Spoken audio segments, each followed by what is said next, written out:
Eu estou usando dois sistemas, né? Estou usando o Teams Microsoft para a gente se falar aqui pelo chat e estou usando um outro aplicativo que chama Loom, com Loom, que ele faz a gravação, ele grava aqui a nossa aula, então é bacana que depois vocês podem assistir. Então, agora que está gravando, então só para quem chegou agora, a gente está começando aqui às 19h26, né, vai estar registrado, mas a gente desde as 19 está aqui conversando, fazendo alguma revisão desde o nosso começo até chegar nesse momento.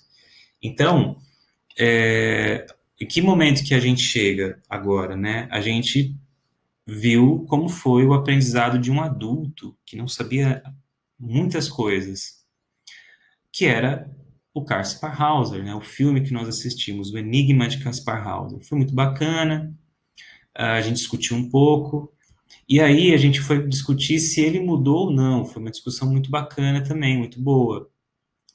Eu senti que a gente aprendeu algumas coisas ali. E aí a gente conseguiu falar um pouco sobre Skinner, como as pessoas aprendem na perspectiva do comportamental, do behaviorismo radical. Nós observamos como se dá o aprendizado na visão do Jean Piaget, que era biólogo, então o organismo interage com o ambiente e através das suas capacidades sensórios, né, motoras, essa interação vai ficando cada vez mais intensa e o organismo, nessa interação intensa, vai enfrentando conflitos, problemas, coisas que ele não sabe, que ele não sabia ou situações que são novas. E aí ele vai buscar o que? A equilibração, que ele tenha um equilíbrio nessa relação com o ambiente. Se eu não sei alguma coisa, bora resolver. Só que essa equilibração, que é ficar bem com o ambiente, uma relação fluida, conseguindo satisfazer as minhas necessidades e interagindo com fluidez no ambiente, isso só acontece quando a gente tem dois movimentos na percepção do Piaget, né, na sua teoria, que é quando nós assimilamos ou acomodamos. Eu assimilo quando eu uso aquilo que eu já aprendi para resolver o conflito, resolver o problema, que pode ser desde uma criança que quer descer do berço pela primeira vez, ou pode ser um adolescente que está fazendo uma prova preparatória, ou pré-vestibular, ou até um vestibular.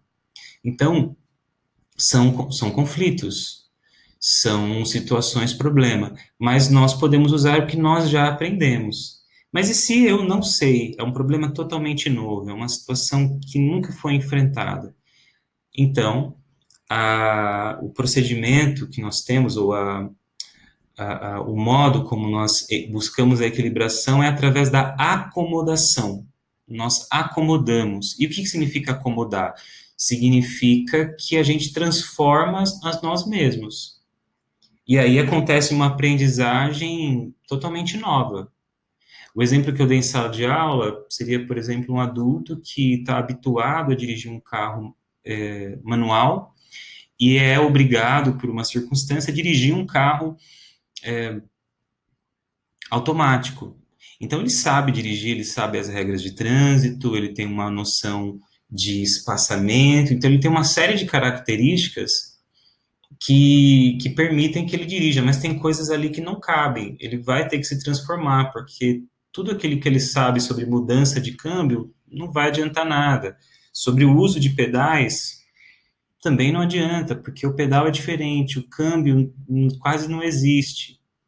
Então, gera um estranhamento, então eu assimilo, porque eu sei dirigir, mas acomodo. Por quê? Porque eu tenho que me transformar na minha perspectiva, na minha cognição, me transformar também na maneira como o meu sensório motor lida com aquela situação, que é o dirigir um carro automático, que aparentemente é mais fácil, mas precisa da nossa motivação, da nossa mudança, ok? Então, só que essa relação de assimilação e acomodação, buscando a equilibração, é muito intensa na infância e na nossa juventude, que para Piaget vai do 0 até os 15, 16 anos, né? E a gente viu também Vygotsky, que já entende que a interação do organismo, da pessoa com o meio, ela é mediada por instrumentos, e para ele o instrumento principal é o signo, é a linguagem, porque a linguagem faz que o ser humano se liberte das suas limitações orgânicas e entre num mundo que agora é social, um mundo que é compartilhado. Então, assim, para Vygotsky, a gente só pode estar pensando juntos e falando sobre aqui esse assunto porque a gente compartilha linguagem. Não só o idioma português, mas porque as palavras que são ditas, elas têm um sentido para vocês, né? E tem também um sentido para mim. Isso que a gente está fazendo, conversando, tem um sentido. É uma aula para que a gente possa aprender. Então, para onde a gente vai agora? A gente, na aula gravada, que eu espero que se vocês não viram, assistam, que é a aula onde a gente falou sobre Vallon. Nós não tínhamos falado ainda em sala de aula sobre Vallon, sobre a teoria da aprendizagem para Vallon. Vallon vai entender que o ser humano, a pessoa, a criança, o organismo que nasceu, ele não vai interagir diretamente com o meio físico. Essa interação também é mediada, só que ela é mediada não pela linguagem, ela é mediada pelo social. É o social que faz a mediação do organismo com o meio. Então, antes de mediar o meio físico, o social está mediando. E como é que é esse social para Vallon? O social é o mesmo social que para Vygotsky. Eles ambos têm uma visão do materialismo histórico dialético, ou seja, é Karl Marx. Ou seja, eles estão olhando para uma perspectiva, por exemplo, de que o trabalho é que transforma o mundo e que transforma a pessoa que o realiza. Então, uma criança trabalha no sentido nosso de atividade remunerada, não. Mas ela trabalha no sentido de uma atividade que busca satisfazer as suas necessidades e que ela é motivada socialmente. Então, para Vallon, por exemplo, a criança ela vai ter as suas necessidades supridas pelos adultos, mas em algum momento ela vai ter necessidades mais elaboradas, como também é para Piaget. Só que essa mediação, ela sempre vai existir, o social sempre vai existir. Por exemplo, pensar na situação da criança que vai pegar no peito da mãe pela primeira vez, vai mamar. Ela tem já a capacidade sensório-motora. Vallon também olha para isso. Só que ela só vai mamar porque existe um social que convenciona que a criança pode e deve mamar. Então, ou é a mãe que vai dar a mamadeira, ou é a enfermeira que vai ajudar na pega do seio, ou é a avó, ou é a pediatra, ou é a própria mãe, ou é uma doula, ou alguma coisa vai acontecer em que o social vai mediar o contato desse bebê com o meio físico, mesmo que o meio físico seja uma mamadeira, seja o seio da mãe, seja os seus primeiros brinquedos, seja o seu próprio corpo. Então, a gente vai falar hoje, basicamente, sobre teoria do desenvolvimento. E por que é importante a teoria do desenvolvimento? Para que depois, vocês e eu, possamos entender como que os processos básicos, não só a sensação e a percepção, mas a emoção, o pensamento, a linguagem e tantos outros processos, a gente vai vê-los até o final do semestre, com mais detalhes e com mais atenção a cada aula, como eles são importantes para várias áreas, por exemplo, para a educação, para a psicologia clínica infantil, do adolescente, para a gente entender se de fato há um problema que precisa da atenção da psicóloga, do psicólogo, para que a gente possa promover práticas mais saudáveis, né? Para o desenvolvimento até social do cidadão, né? A gente não pode, às vezes, isso acontece muito, só uma digressão, só uma coisa para contribuir com vocês. Por exemplo, na área social, acontece o seguinte, você tem lá um adolescente que tem 17, até comentei, acho que isso em sala de aula com vocês, ele tem lá 17 anos, 11 meses e 29 dias. Se ele não se desenvolveu no sentido de ter autonomia financeira, ou de alguma maneira ele não consegue ter um lugar para morar, ele não foi desacolhido, não foi para casa de algum familiar, o que ele ganha de aniversário é um adeus, tchau, e ele pega as coisas dele e vai para a rua, podendo ir para um albergue ou para um outro espaço. É lógico que ninguém quer que isso aconteça, mas infelizmente acaba acontecendo. Eu, felizmente, não vivi isso, mas acaba acontecendo por quê? Porque não se entende o desenvolvimento da criança, da puberdade, da adolescência, não se entende como atuar em cada uma dessas áreas. E às vezes se perde a importância de que os processos psicológicos básicos não estão sendo não só não estão sendo desenvolvidos, como eles não estão sendo incentivados, não tem espaço para que haja interação, entendem? Então, vamos nessa, a gente agora eu vou compartilhar a minha tela com vocês, então seja bem-vinda aqui, seja bem-vinda, Rita, sejam bem-vinda, né? Ficou ruim, né? Seja bem-vinda, Tainã. Tem aqui também a Tainá, né? Mas a Tainá não chegou ainda, não. Tainá. Vou escrever direitinho o nome das pessoas. Boa noite, Rita. Para quem chegou depois, eu só vou... Boa noite, querida, tudo bem? Eu só vou pedir para vocês ficarem realmente com o fone no mudo, porque senão dá muito ruído. Mas quando vocês quiserem perguntar, podem perguntar pelo chat, ou se o chat, por algum motivo, vocês não conseguirem digitar, vocês abrem o fone e podem perguntar. A ideia é que a gente interaja, tá bom? A partir de agora, eu vou compartilhar a minha tela para vocês, tá? Para que vocês possam observar aqui a apresentação que eu fiz. Aí deixa eu já avisar. E repassem para os colegas, tá? Eu avisei a Tainá Prado, né, que é a representante, porque tem algumas coisas. Primeiro, a atividade, que é a atividade 1, ela já está disponível lá no blog. Então, vocês já têm um link que vai dar para um Google Forms, para um formulário, lá com a questão para que vocês resolvam, e ela fica arquivada para depois poder, né, gerar uma nota segundo o que foi passado pela universidade. Sugiro, façam, né, com tempo, abram, aí tem outros recursos. Essa apresentação que eu vou mostrar para vocês vai ficar disponível para downloading, as outras já estão, mas essa também vai ficar disponível para download. A aula está sendo gravada aqui, ela vai ficar disponível num link no YouTube, mas também no blog vocês conseguem acessar.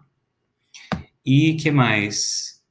E é isso, né? Então, vocês têm o material e tem aqui para a gente conversar. Então, hoje, voltando para quem chegou depois, Rita, Tainã, a gente vai falar sobre teoria do desenvolvimento. A gente vai falar especificamente de dois autores. A gente vai falar de Jean Piaget e de Henri Vallon. Por que deles dois? Isso eu acho que é importante dizer. Skinner, que fala sobre as nossas capacidades, né, sobre o organismo, e que no organismo tem ali os processos psicológicos básicos, ele não aborda o assunto de uma teoria do desenvolvimento. Vygotsky também, ele tem uma perspectiva marxista-leninista, então ele parte da psicologia histórico-cultural, mas ele não tem uma teoria de desenvolvimento desenhada ao molde de estágios, ou de estádios como o Vallon ou como o Piaget. Então, é interessante a gente olhar para essas duas teorias do desenvolvimento, para que elas deem uma certa base, para que nós entendamos depois, poxa, a percepção, a sensação, a emoção, o pensamento, a linguagem, aonde eles se encaixam em cada fase, porque muda. Então, o que é a linguagem para um bebê? O que é a linguagem para um adolescente de 15, 16 anos? É diferente, né? Então, a gente precisa entender isso também. Bacana? Então, agora eu vou compartilhar a minha tela com vocês. Deixa eu ver se eu consigo aqui. Compartilhamento de tela.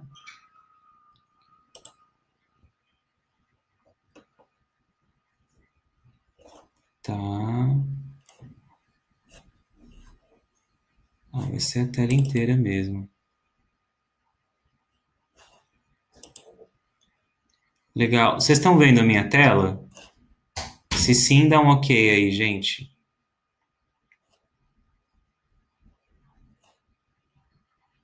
Rita, Tainã, Giovana, Leandra, tá todo mundo vendo? Cecília, Samantha, Stephanie.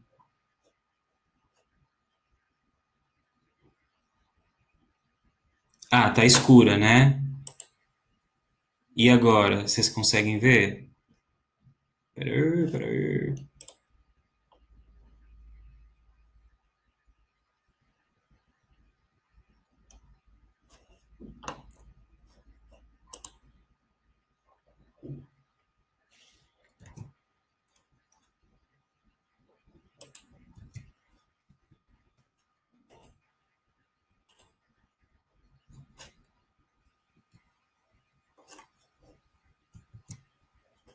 Peraí. Agora sim, né? Tá, beleza. Então vamos nessa? Olha só. A gente tem aqui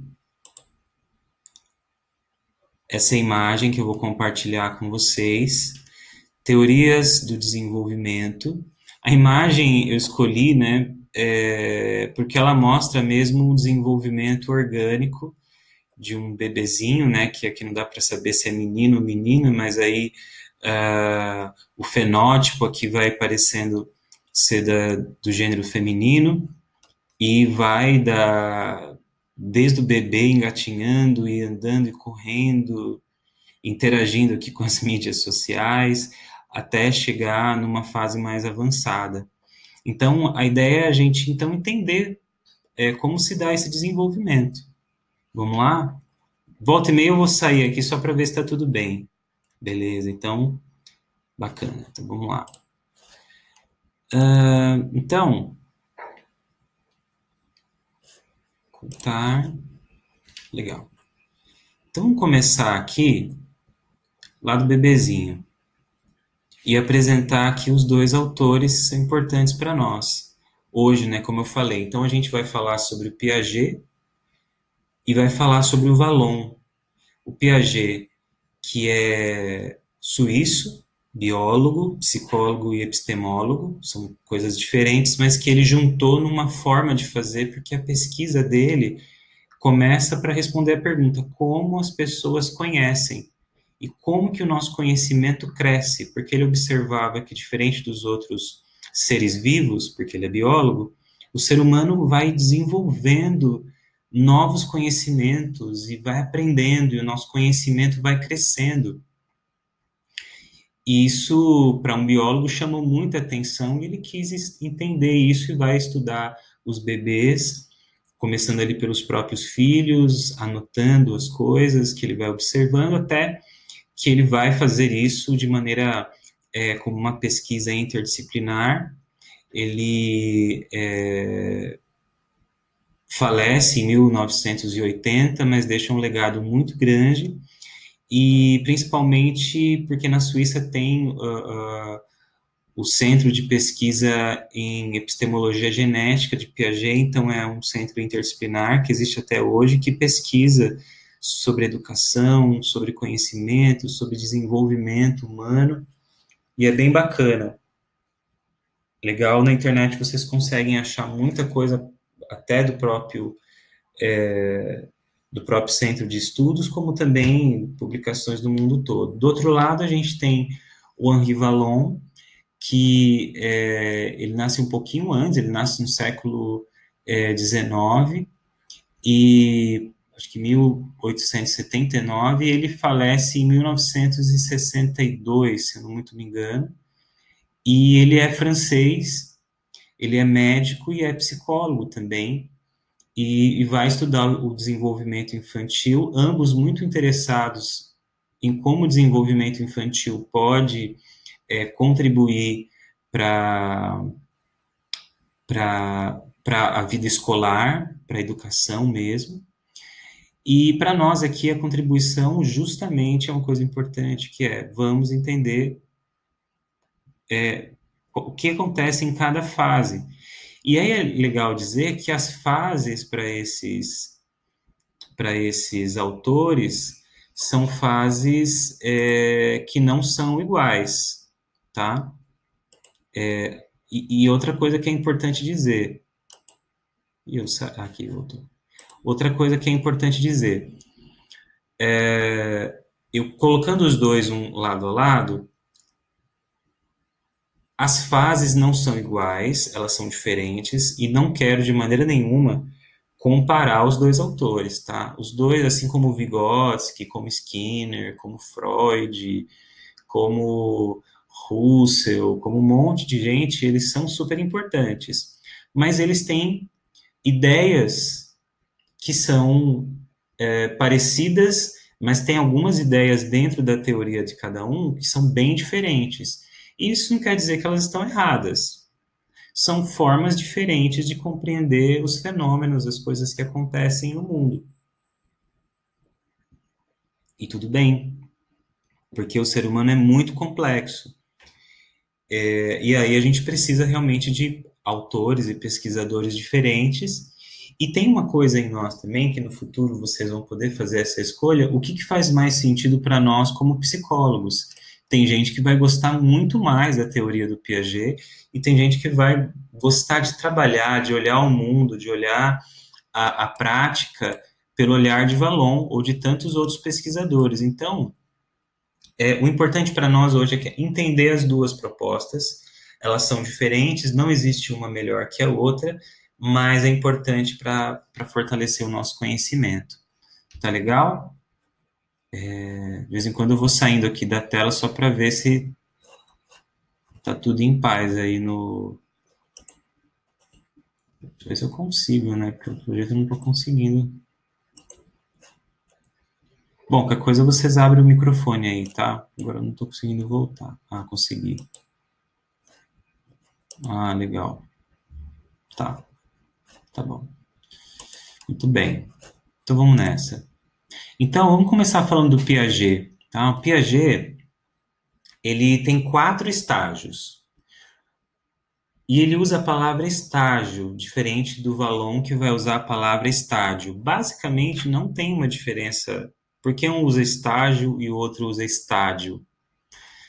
É uma diferença, assim, que na prática tem uma questão teorética, mas para nós não muda muito, assim. Quando falo de estágio, o Piaget, assim como também o Vallon, estamos falando de momentos que têm várias operações, capacidades, características e, de uma certa forma, determinados desafios que a criança e que a puberdade, na adolescência, aquele organismo vai enfrentar.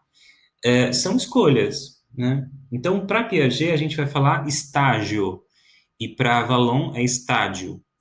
Então, o primeiro estágio para Piaget é da inteligência sensório-motora, que para ele tem início com o nascimento e vai até aproximadamente os 18 meses de vida. Então, a criança nasce e até mais ou menos 1 ano e meio ela vai usar do que ele chama de inteligência inata do ser vivo. Vamos parar aqui, só fazer uma observação. Quando ele fala inteligência, vejam que ele não está usando a palavra conhecimento. Porque inteligência, para Piaget, é justamente capacidade de interação, capacidade de, de, de, de, de resolver conflitos. E que os conflitos para uma criança de 0 a 18 meses vão ser diferentes de uma criança acima de 18 meses. A gente vai ver isso. Então, quando ele fala em inteligência, ele não está falando de conhecimento, de que a criança já nasce sabendo. A inteligência inata significa capacidades que a criança, que o ser vivo já nasceu, que propiciam que essa criança, que esse bebê, que esse organismo interaja com o ambiente. Portanto, aí continuando, trata-se da capacidade natural que todo indivíduo apresenta para enfrentar problemas e conflitos encontrados no ambiente. A experiência com os objetos, realizada via recursos da inteligência inata da criança, é imprescindível, ou seja, não tem como fugir disso, é fundamental, é essencial para construir o pensamento, isto é, para a criança conseguir simbolizar. Para o Piaget, para que a gente consiga pensar que essa capacidade de simbolizar, e o que é o simbolizar? É a gente, por exemplo, ver um rosto, ver uma imagem, e aquilo ter um sentido para nós. A gente vê isso no filme do Kaspar Hauser, quando ele brinca com o cavalo de madeira e vai falando horse, que é cavalo, né? Tanto em inglês como em alemão é horse. Então, cavalo, porque ele está tardiamente, mas está construindo um pensamento. Então, ele precisa simbolizar. E a linguagem, ela é uma função mais abstrata que vai aparecer em outras fases para frente no Piaget. Mas para Piaget está dizendo o seguinte: o organismo, quando interage com o ambiente, ele já tem uma inteligência inata, ele já tem capacidades que já nasceram com ele para interagir no ambiente. Quando ele vai interagindo, nos seus primeiros 1 ano e meio de vida, o foco é nas experiências com os objetos, com aquilo que se apresenta diante dele, que pode ser o seu pé, o seio da mãe, uma mamadeira, uma almofadinha, o seu berço, o espaço onde ele dorme, o rosto das outras pessoas, o seu próprio corpo, mas que são objetos. E que diante desses objetos ele vai ter uma capacidade natural, ou seja, é esperado, evolutivo, que essa criança consiga resolver os problemas, as dificuldades que são apresentadas para ela. E que justamente essa capacidade, essa interação com os objetos que permite, que ela consiga depois simbolizar. Então, o que Piaget está falando? Que tudo isso vai permitir que ela tenha um pensamento próprio, esse exercício de resolver os problemas não só através do sensório motor, mas resolver os problemas também com o pensamento, que é justamente através do simbolizar. Mas que esse 1 ano e meio de vida, esses 0 anos até os 18 meses de vida, são fundamentais para a construção do pensamento, a capacidade de simbolizar. E se dá como? Através dessa inteligência inata, da capacidade natural de interagir com os objetos, através do quê? Das capacidades sensórias motoras, do ver, do ouvir, do cheirar, do pegar, do agarrar, ok? E que isso vai gerar o pensamento. Tudo bem até aqui, gente?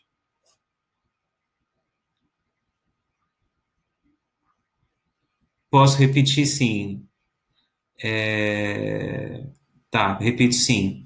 Rita, porque pode acontecer de falhar aqui, né? Mas fiquem tranquilos, está tudo gravado. Mas para vocês não terem que ouvir tudo de novo, é o seguinte: o organismo, quando interage com o ambiente, quando a gente nasce, pensando aqui que é a fase de 0 a 18 meses, certo, Rita? Nesse primeiro momento, quando a criança nasce, ela já tem essa inteligência inata, que é uma inteligência nata do ser vivo. Não sei se vocês já viram o nascimento, por exemplo, de um cavalo. Tem gente que fala assim, ai, um cavalo, ai, que horror, né? Mas se vocês virem, o cavalo, o bezerro, ele já nasce andando. É uma coisa incrível. E se o cavalinho, o potrinho, não nascer andando, muito, muito provavelmente ele vai morrer. É triste, mas infelizmente é isso. Porque essa capacidade inata do cavalo, que é de trotar, de, né, de se movimentar, é fundamental para a sobrevivência e para o desenvolvimento dele. Nós não somos potrinhos, nós não somos bezerros. Então a gente nasce com outras capacidades. As nossas capacidades são bem mais dependentes do que a do potrinho. Então a gente só vai aprender a andar lá para 10 meses, 11 meses de vida, uns demoram mais, uns são mais saidinhos. Então, o que o Piaget está falando, Rita e colegas, é que a gente nasce com capacidades próprias do ser humano, que todo ser vivo tem, mas as nossas de ser humano nós nascemos, e que elas vão nos ajudar a resolver problemas próprios do 0 aos 18 meses.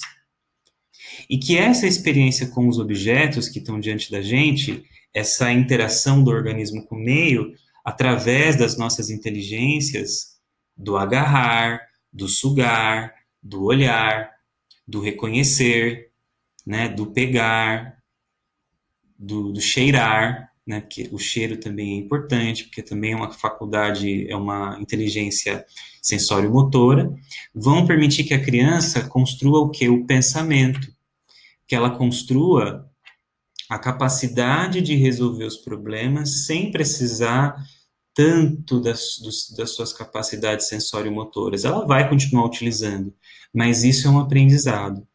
Tudo bem até aí? Então, isso é a primeira fase. E quando que a inteligência sensório-motora acontece? Do 0 aos 18 meses, tá bom? Eu vou parando de quando em quando para a gente ver se ficou alguma coisa de fora, tá? Vallon. Para Vallon, médico, psicólogo francês, o primeiro estágio ele chama de impulsivo e emocional.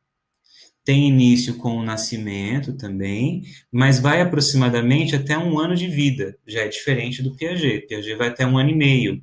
Poxa, professor, mas só 6 meses? 6 meses é bastante coisa. Na vida de um bebê, é muita coisa. E na vida da mãe e do pai, mas sobretudo da mãe, 6 meses é muita coisa. É diferente. Mas por quê? Porque o enfoque do Vallon é outro. O Vallon, ele vai falar que nesse período de 1 ano de vida, do 0 a 1 ano de vida, acontece uma predominância motor-afetiva. Eu já explico o que é isso. E de direção centrípeta. Também já explico, calma, vou explicar o que é isso. Caracterizada pela exploração do corpo, do sujeito, e das suas sensibilidades internas e externas, íntero, próprio, esteroceptiva.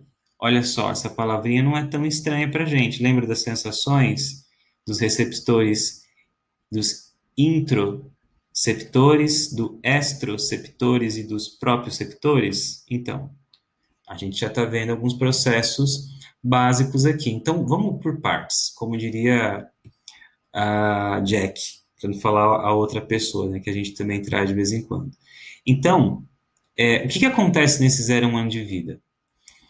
O Vallon, vocês vão perceber que a cada fase, ele vai falar que existe um conjunto motor afetivo, porque motor para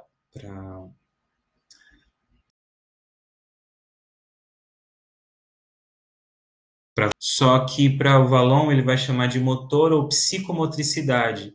Por que ele fala psicomotricidade? Porque ele entende que não é só um movimento do organismo, ele vai entender que existe um aspecto afetivo e cognitivo nesse processo. Por isso que ele usa a palavra predominância. E vocês vão ver nos próximos estágios que, ora, a criança ela vai usar mais as capacidades afetivas. E o que é afetivo? Vocês sabem, emoções, sentimentos, afetos, os seus impulsos. Pensa num bebezinho que vai lá e tá com fome. Ele vai o quê? Ele vai dialogar com a mãe. Mamãe, você pode, né, dar o meu alimentinho? Porque eu tô aqui esperando, não é? Já deu a hora, a senhora tá esquecida, hein? Não, ele não vai falar, porque ele não tem essa capacidade. Ela vai aparecer em outro momento. Seria muito estranho se o bebê fizesse isso. Sai correndo e depois chama o psicólogo para fazer um psicodiagnóstico, né?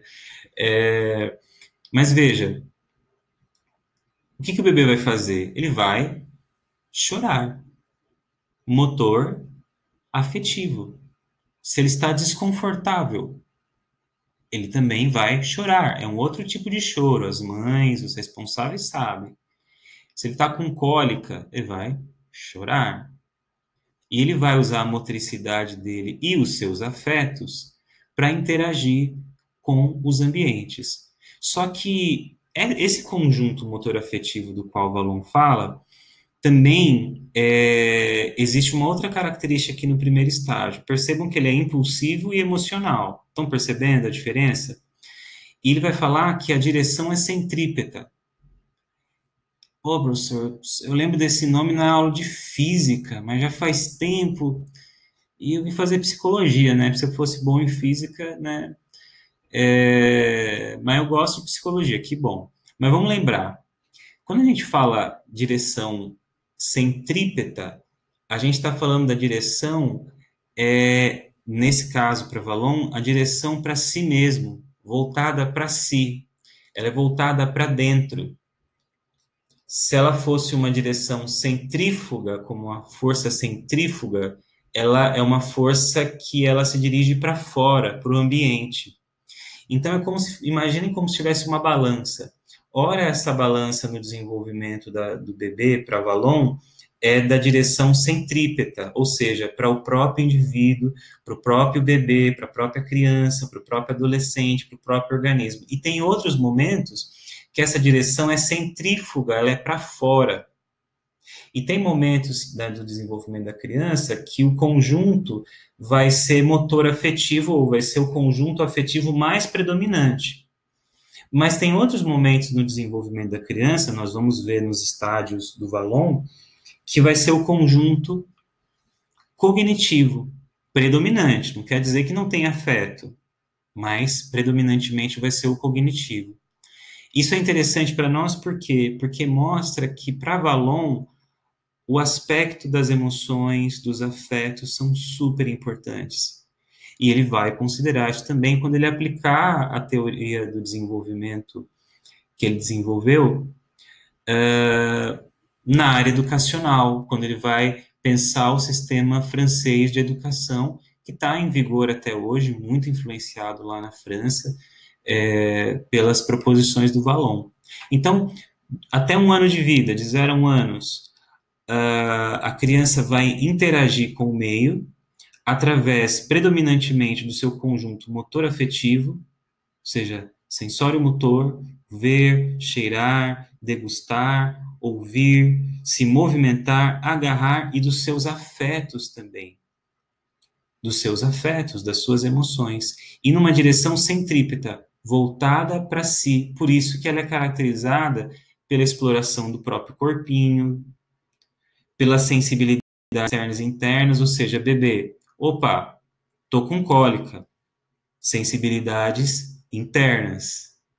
Opa, minha fralda essa fraldinha aqui tá desconfortável, tá começando a assar o meu bumbum. O que é?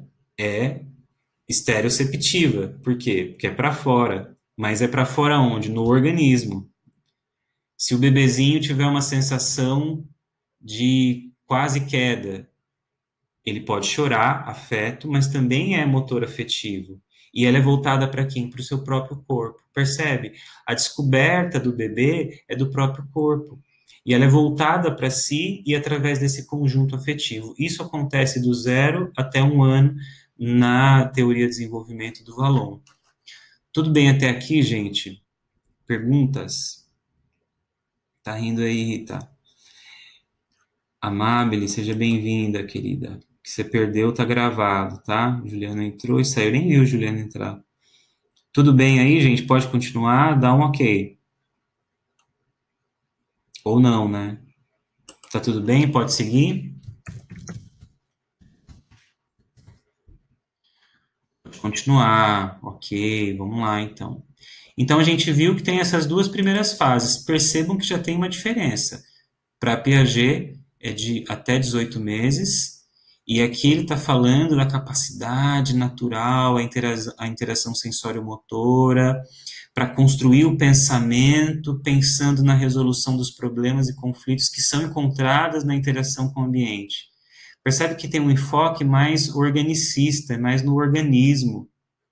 E o Vallon, diferentemente, tem uma visão mais pensando num conjunto motor afetivo, ou seja, tem afeto, tem as emoções, os impulsos, o impulso emocional, e tem a exploração do próprio corpo, das sensibilidades internas e externas. Ó, aqui, as sensações como um processo psicológico básico.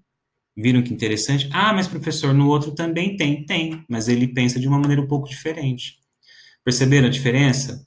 Vamos seguir então na nossa. Estamos indo bem. Bom, aqui foi. Aqui também foi. Deixa eu só ocultar isso aqui. Beleza. Então tá, vimos a primeira fase e o primeiro estágio, desculpe, e o primeiro estágio. Agora a gente vai ver o segundo estágio do Piaget, lembrando que são 4, então já estamos indo para metade. E no caso do Vallon, para surpresa de vocês, são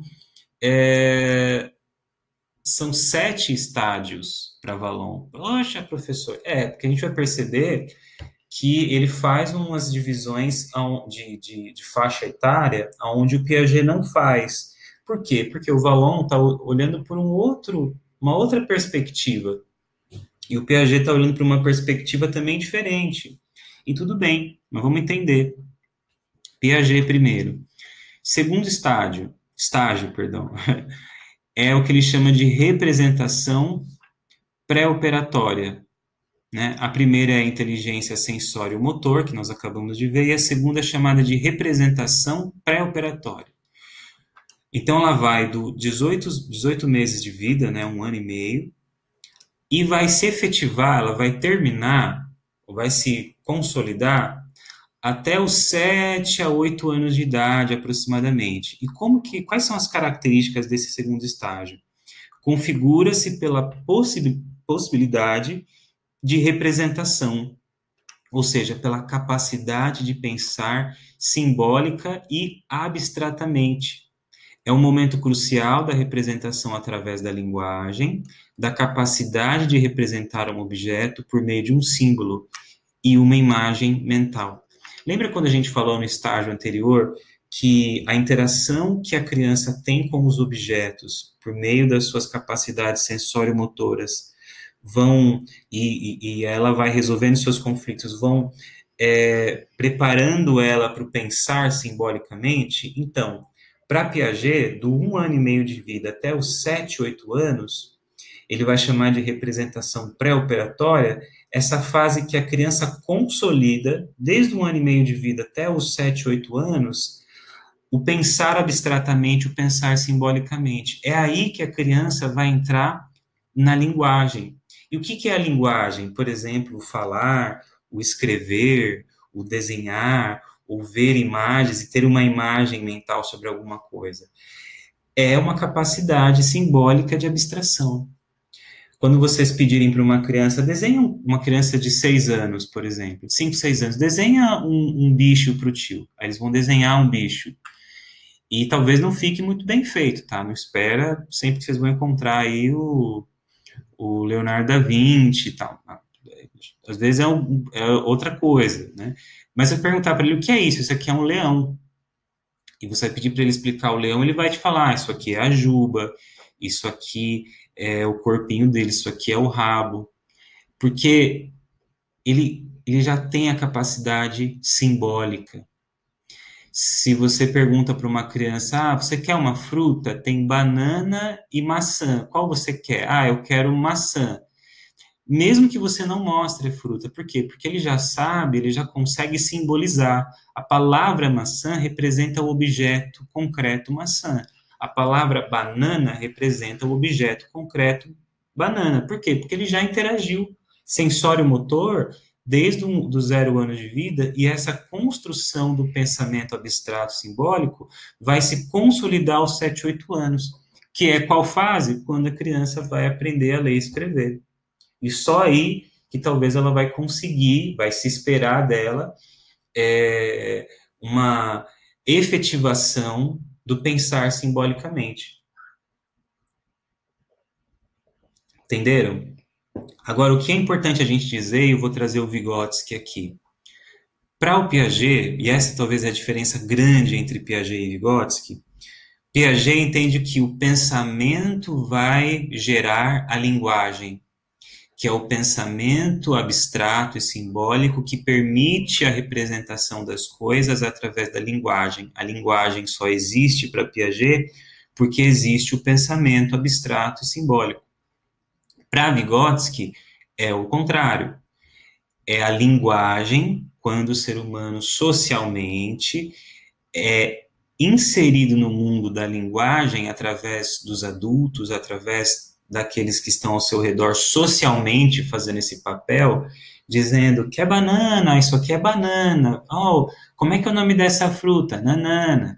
Então, para Vygotsky, é justamente o ser inserido socialmente na linguagem que permite a criança ser inserida na abstração, ou seja, é a linguagem que permite o pensamento abstrato.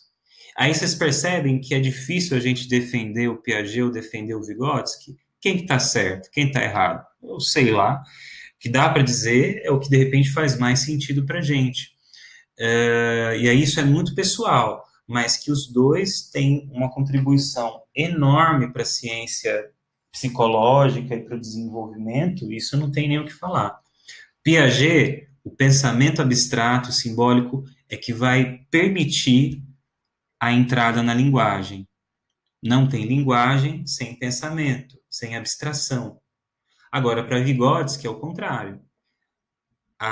O pensamento elaborado, abstrato, só existe porque a criança socialmente, através da sua relação necessidade, atividades socialmente motivadas, atividade vai gerando possibilidades de comunicação, de novas reproduções, que em algum momento a necessidade da criança fica tão dinâmica que ela socialmente é inserida na linguagem, e é a linguagem que vai permitir a abstração.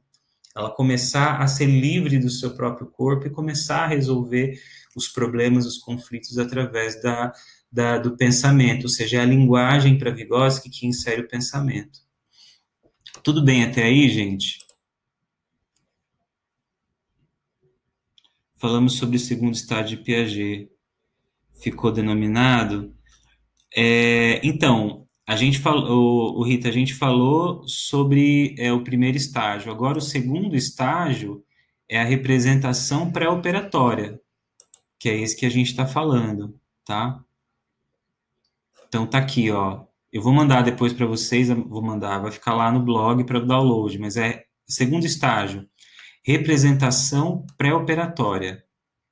Por que pré-operatória? Porque a próxima fase vai chamar operatória, ok? Mas por que ela é pré-operatória? Porque aqui a criança ela consegue consolidar a capacidade de pensar simbolicamente, abstratamente. E aí é que ela vai conseguir representar o mundo através da linguagem. Percebem? Basicamente é isso. Ok? Que aí eu fiz o quê? Uma diferença. Vygotsky, não. É a linguagem que permite o pensamento abstrato para Vygotsky. E é totalmente o oposto. Agora, os dois fazem sentido. Quem está certo? Sei lá. Não é nosso objetivo hoje pensar sobre isso. a gente aprendeu que cada um contribuiu para a ciência, né, nas suas teorias. Agora vamos falar de Vallon, tudo bem? Então, Vallon, ele vai falar que o segundo estágio de desenvolvimento da pessoa, do ser humano, ele vai chamar de sensório-motor e projetivo. Veja que não é só sensório-motor, é sensório-motor e projetivo. Em que momento que acontece? Ele vai dizer que acontece do 1 ano de vida até aproximadamente 3 anos de vida. Bem diferente aqui do Piaget, né? Então, para Vallon, nesse período, há uma predominância do conjunto cognitivo, ou seja, todas as capacidades sensório-motoras que permitem o cognitivo, que é o que? A aprendizagem. O cognitivo está mais ligado não tanto aos afetos, né? Como as emoções, os sentimentos, o medo, a raiva, a curiosidade, o nojo, a... que mais?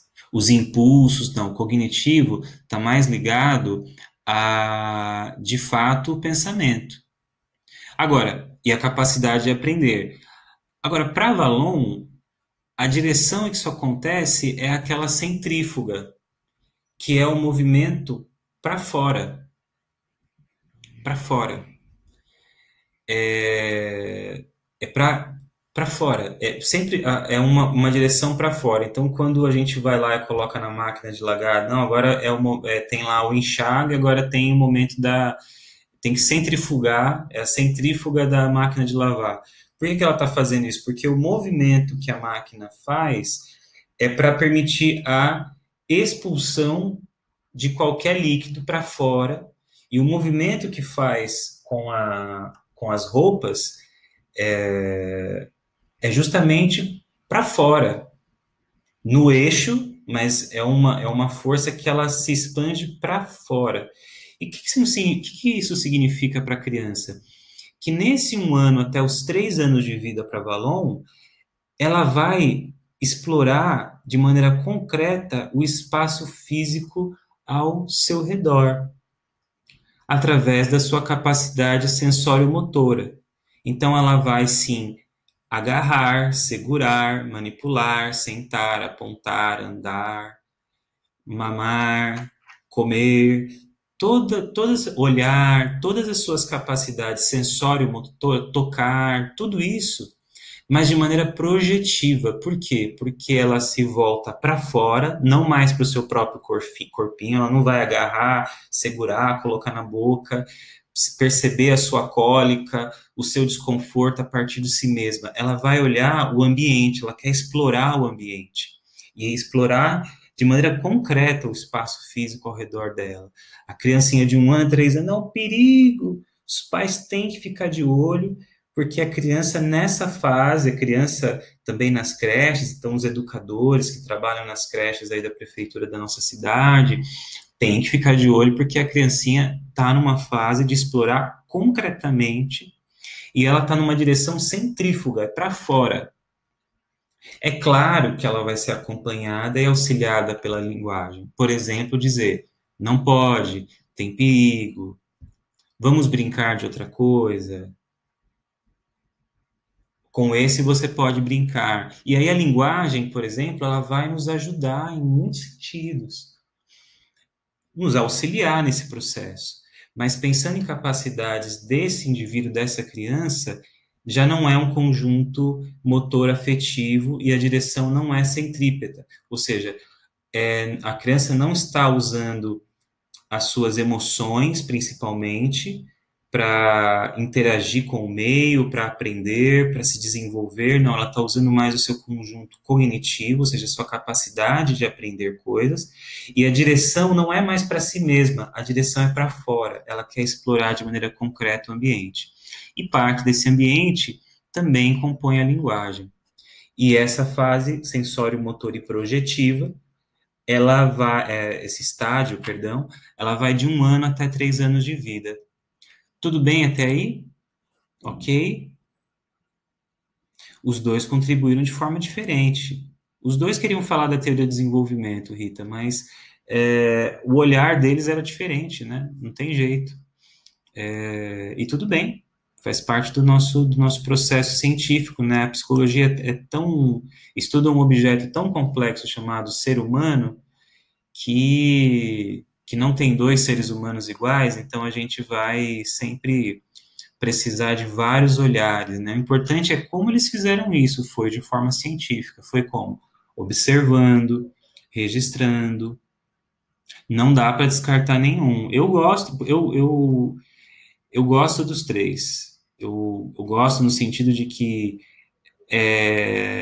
dependendo do seu olhar, você pode usar o Vygotsky, pode olhar pelo Piaget, pode olhar pelo Vallon, e é bom a gente conhecer os três. E não é uma coisa tão difícil, é evidente. Se você quiser se tornar um especialista em Piaget, você vai ter que mergulhar nesse assunto, né? Mas como a gente está nos primeiros passos, o bom é conhecer os três.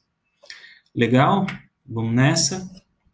Então, a gente viu o segundo estádio do Vallon, sensório motor e projetivo, e o segundo estágio do Piaget, que é a representação pré-operatória. Então, para o Piaget, nós temos mais 2 estágios, e a gente vai ver o próximo agora, né? A gente viu o estágio Piaget, o segundo estádio do Vallon, e agora a criança está maior.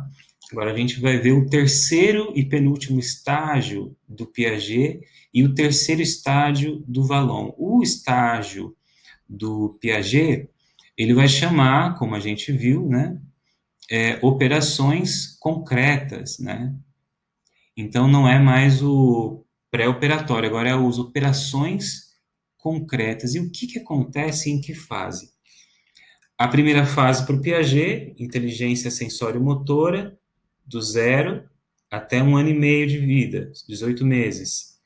A fase anterior, que é a fase pré-operatória, representação pré-operatória, ela vai de 1 ano e meio de vida, dos 18 meses, até os 7, 8 anos. E agora, a fase de operações concretas, ela vai dos 7 aos 8 anos de idade. Aproximadamente, tá? A gente às vezes, mas deu 8 anos. Não, pera, vamos observar, né? Porque lembrando que a criança, ela está interagindo com o ambiente. Então, como que é esse ambiente? Vamos observar. Mas aproximadamente. E se efetiva também, aproximadamente, por volta dos 11, 12 anos, que é justamente aí na fase que a gente sabe que começa de maneira geral, pelo menos até onde os estudos mostram, a puberdade. E o que acontece nessa etapa, nesse estágio? Ocorre a revolução lógica no desenvolvimento da criança, o pensamento lógico, pois é no início desse estágio que o desenvolvimento psicológico espontâneo, né, a criança se desenvolvendo psicologicamente, na maneira como Piaget usa essa palavra, depois eu explico para vocês, atinge o nível de reversibilidade da matéria. Putz, professor, agora complicou. Reversibilidade. Como que é isso? É o seguinte, no final do texto já está explicado. É o momento da definitiva compreensão da noção lógica de que um objeto pode transformar-se, reverter-se sem perder as suas características materiais. É a lógica dedutiva e operativa. Como é que isso acontece? O que é isso? Vamos pensar. A criança com 1 ano e meio sai ali do ventre da mãe, ela nasce, e ela nasce com as capacidades para interagir com o ambiente. Essa interação com o ambiente permite que a criança vá desenvolver o pensamento simbólico. Ela começa a desenvolver o pensamento simbólico, que é o quê? Que é representar os objetos sem que esses objetos estejam presentes. Um bebezinho de 1 ano e meio já consegue falar assim, cadê papai? Cadê mamãe? Quem que é o vovô? A criança já consegue, com o olhar, simbolizar.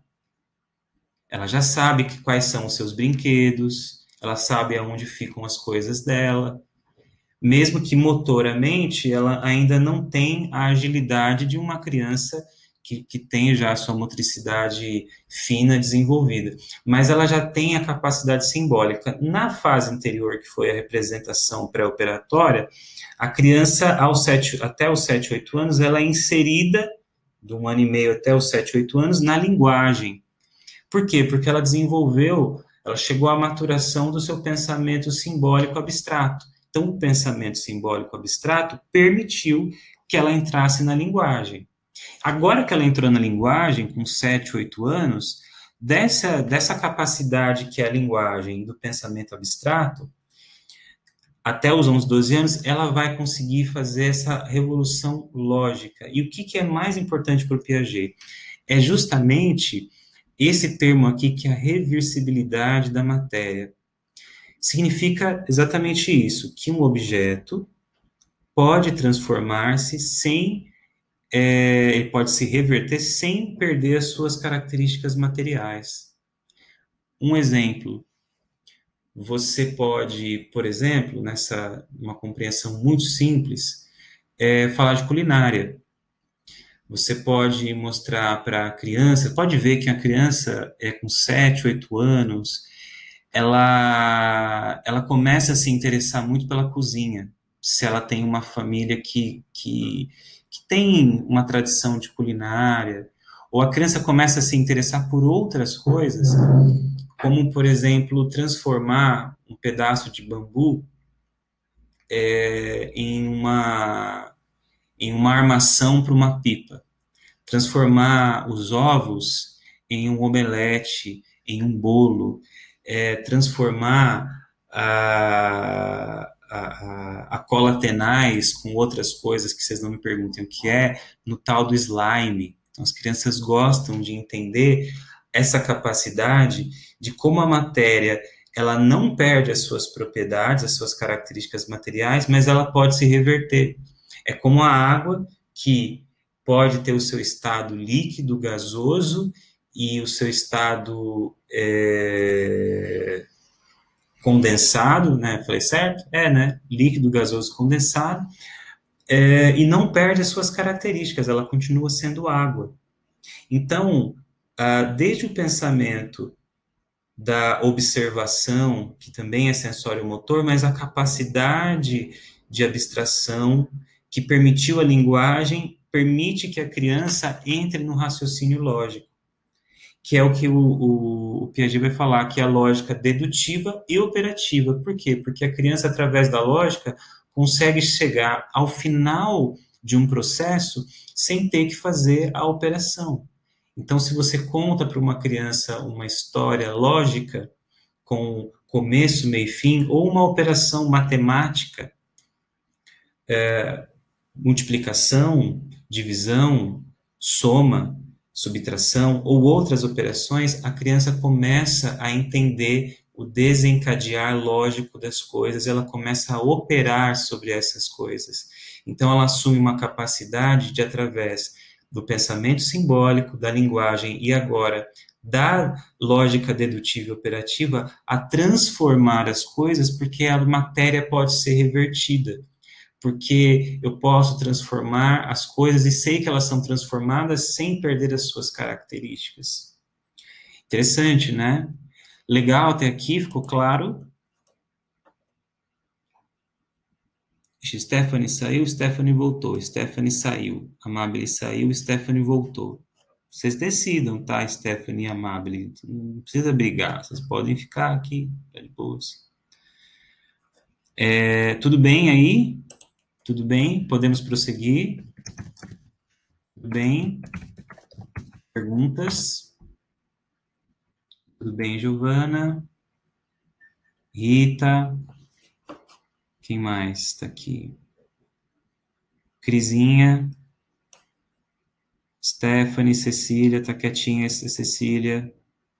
Emanuela, Leandra? Ok, tudo bem. Vamos prosseguir então, galera. Então, bacana. Percebe como é bacana, como é interessante o pensamento a visão que Piaget tem? É muito bom, eu acho que faz muito sentido, e ela é científica. Agora, o nosso objetivo, vamos entender agora o Vallon. Acho que eu vou dar uma aproximada aqui, para focar mais no Vallon. Isso, assim tá bom. O Vallon, diferente do Piaget, ele ainda está antes dos 7 anos. Ele ainda está falando dos 3 anos até os 6 anos de vida, aproximadamente, essas idades. Então, a gente foi a primeira fase lá, que é de 1 ano, dos 0 anos de vida até 1 ano, que foi a fase impulsional afetiva. Aí a gente teve a segunda fase, que foi do 1 ano até os 3, que é a fase sensório-motor e projetiva, certo?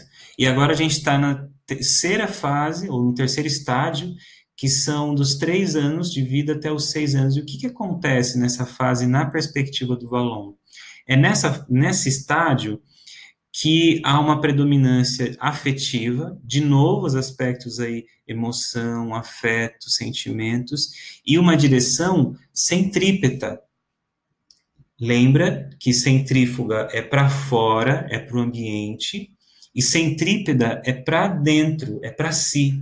Então, de novo, a criança dos 3 aos 6 anos, ela vai interagir com o ambiente, mediada pelo social, mas predominantemente através do seu conjunto afetivo. Ela não vai descartar o cognitivo, e nem quando tem o cognitivo se descarta o afetivo, mas aqui é predominante emoção, afeto, sentimentos e na direção de si mesma. Então, como é que a criança faz isso? Ela explora a si mesma como um ser diferente dos demais.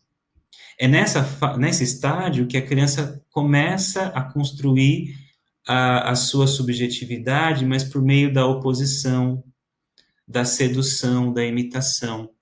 Vamos pensar nas crianças, né? Então, pense numa criança de 3 a 6 anos.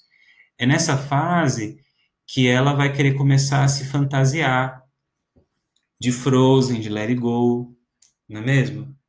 É nessa fase que ela vai querer usar fantasia de super-heróis, que ela vai querer se fantasiar com as roupas da mãe, com as roupas do pai.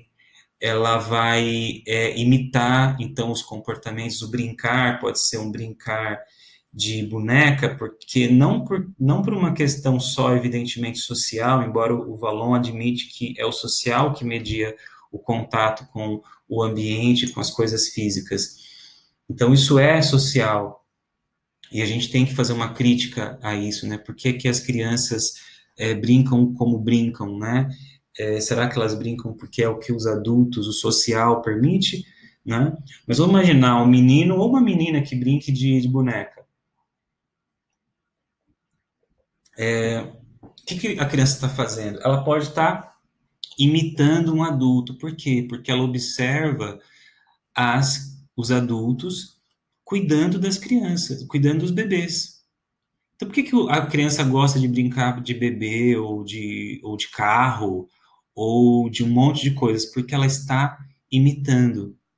Em alguns momentos, a criança também pode estar seduzindo, mas não é a sedução no sentido adulto, no sentido de a sedução como um jogo, de um jogo adulto, de interesses sexuais. Não é essa perspectiva, e nem Vallon está falando de um desenvolvimento psicossexual como na psicanálise, né? Ele não vai teorizar a sexualidade como a psicanálise. Ele vai falar sedução no sentido de aproximar para si, porque quando a gente seduz, a gente está querendo ganhar a atenção do outro. Então, quando a criança ela está usando essa forma de sedução, é uma sedução no sentido de eu quero ter atenção. Por quê? Porque ela percebeu que ela é um ser diferente dos demais. Ela não é só uma continuação do outro. Ela começa já a ter uma separação entre ela e o diferente, entre ela e um alter ego, um outro eu. Então, para ela ser um eu, para ela ser um si mesmo, ela se explora, e se explora no sentido também de se opor ao outro, de falar não, de falar não quero, não vou, de desobedecer. de ser interpretada como desobediente, mas na verdade ela está usando a oposição para explorar a si mesma e para se consolidar como um ser diferente dos demais. Muitas vezes vai ser pela oposição, vai ser pela sedução, para chamar atenção para si, e pode também ser pela imitação. Percebe como para Valon o social media a relação? Porque dependendo do ambiente em que essa criança estiver, dependendo do social, ela pode imitar coisas que talvez não sejam muito bacanas, né? Ela pode ter, às vezes, atividades de oposição que possam ser, por exemplo, interpretadas como birra. Depende do contexto. Ah, professor, mas não existe birra? Existe. Mas como será que o social, e o social envolve não só a escola, não só o Estado, mas envolve a família, envolve os responsáveis, envolve a sociedade como um todo? O que a gente está fazendo no desenvolvimento dessa criança? Que está usando predominantemente o seu conjunto afetivo. Então, perceba, se nessa fase, para Valon, ela não está usando o conjunto cognitivo, percebe que nessa fase não adianta você querer ficar conversando com a criança longas conversas? Justamente porque a questão é mais afetiva. Valon dá muita importância para o aspecto emocional na educação, porque ele observou e viu que isso era importante. Legal? Deixa eu ver como é que vocês estão por aqui. Tudo bem? A Stephanie entra e sai, tadinha. Seja bem-vinda, Caroline. Tudo bem por aí, pessoal? Bem? Podemos prosseguir.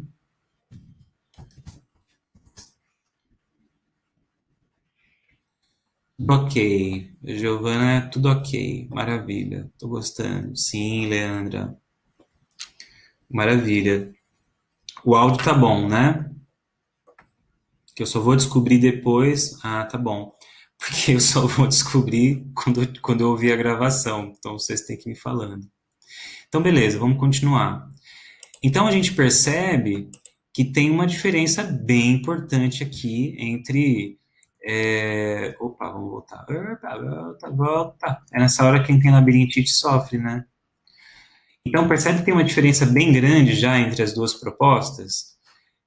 Piaget está falando do desenvolvimento da criança na capacidade de conhecer e na capacidade de aumentar o seu conhecimento. Essa é a pergunta que ele está respondendo. Percebe? Que aí ele está colocando que a criança é a partir do sensório motor, da inteligência sensório motora, que a criança não nasce sabendo nada, aí através dessa inteligência, que é uma capacidade que ela nasceu com ela de interagir com o ambiente, ela vai resolvendo seus conflitos, vai acomodando, assimilando, buscando equilibração, e nesse processo ela vai começando a simbolizar. E com 1 ano e meio, ela já tem a capacidade simbólica, do 1 ano e meio até os 7, 8 anos de vida, ela vai desenvolver por completo o pensamento simbólico abstrato, e ela vai ser introduzida na linguagem, como um amplo um caminho, um mundo de vários símbolos, né, que é a linguagem. E aí dos 7 aos 12,